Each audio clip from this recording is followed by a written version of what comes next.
Good morning, everyone. This is Chad Wilson for ENGI 2304. I want to talk this morning about conclusions. Now, our textbook, Finkelstein's Pocketbook of Technical Writing for Engineers and Scientists, has the outline of feasibility and recommendation reports. The recommendation report is on page 129. That's what you're following for your recommendation report. And I want to just look at it quickly. We've talked about the introduction ad nauseum almost. The purpose, problem, and scope. And then you have your discussion section, which has criteria 1, whatever it is, and then explanation, data, interpretation. Criteria 2, explanation, data, interpretation. And then it has conclusion. And under conclusion, it actually has 3 different sections. First is the summary, and then conclusions, and then recommendation. And the reason for that breakdown, that division into 3 different sections, is because there may be a difference between your conclusions based on your data interpretation and then what you actually recommend. So here's how you do it. A normal conclusion that we've talked about with the IMRD format, the introduction, methodology, results, discussion, so introduction, methodology, results, discussion, IMRD, that typical format would have a conclusion that is just a summary. That's all it is. Sometimes it will go into recommendations for further work that still needs to be done, or sometimes it will go into implications, but often it's just a summary. Here, you do have a summary. So the summary reviews the data and interpretations.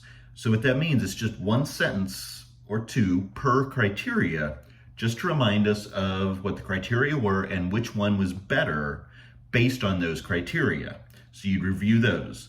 And then you go into conclusions, and that's where you start weighting them. So you'd say, okay, so you're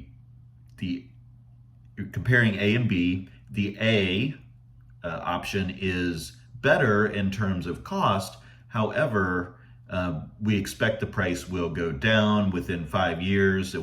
It should be cheaper at that point, in which case it would be more favorable. So you can weight the different things, and you could even say the B product is more expensive in terms of cost, but it is better in terms of environmental sustainability or in terms of emissions. Therefore, it outweighs the cost. Okay, so you can weight your criteria. You do that in the conclusions section. So the summary summarizes the data interpretation, and then the conclusions section weights them and describes which one's better. And then in recommendation, you would actually say whether you recommend to do this or not. Because you may come to the conclusion that hydrogen cars are better, but in your recommendation, you might want to say, but they're not ready to be purchased yet in Texas because we don't have hydrogen fueling stations here in Texas. So you may actually weight one better and determine that it's better, but then say, I still don't recommend it. Now, the only thing is, try not to, in your conclusion, to bring up anything that you haven't brought up before. So it should be something that's already been explained, already been talked about. So that's it for the conclusions. So conclusion, summary, review the data and interpretations. Conclusions, discuss them and say which one is better, and you can weight them, weight a criteria more or less.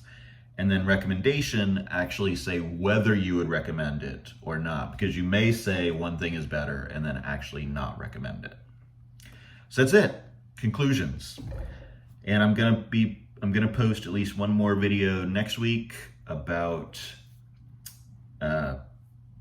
citing your sources, citing figures and tables. So that's it. Have a good weekend. Happy revising. See you next week.